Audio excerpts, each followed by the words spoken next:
लिखिए ready. Exercise हो गया 17 प्रोग्रेसिव, ये आपका अप्रैल का हो गया 2019 का। 120 वर्ड्स पर minute, total word 440। Ready, start. Though this is the first occasion on which I have in person attended a session of UNESCO, I may claim that in spirit I have always been with you and followed your deliberations and activities with the keenest interest and sympathy. This I have done as I feel that in view of the disaster which threatens the future of mankind, UNESCO alone offers a faint ray of hope.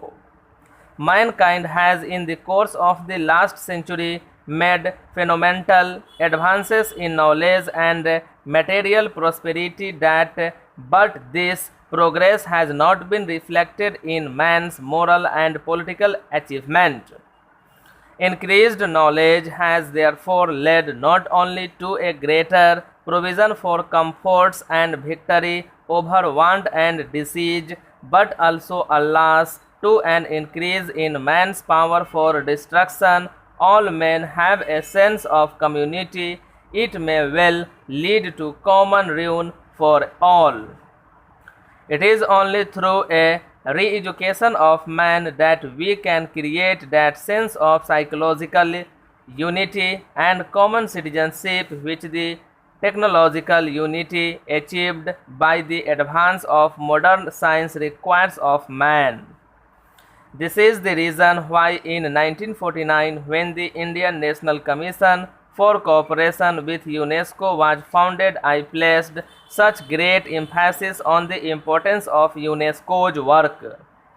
I pointed out with regret that while the United Nations were founded for the achievement of peace and unity, the result had in fact been the division of the world into two warring camps. It is true that some progress has been achieved here in place of a multitude of nations, each struggling on its own. The United Nations present a picture of two solid blocks array, one against the other.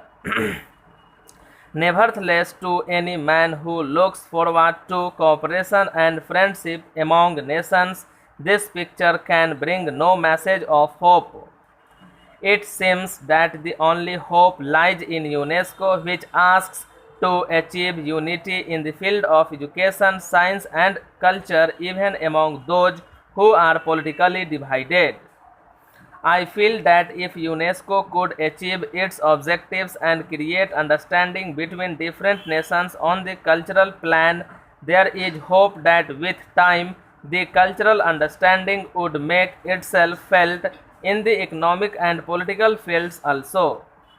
In the course of the last 2 years, my hope in UNESCO and my apprehensions about the United Nations have both increased. It is true that UNESCO is barely half a dozen years old, but these few years have been of immense significance for the future of man.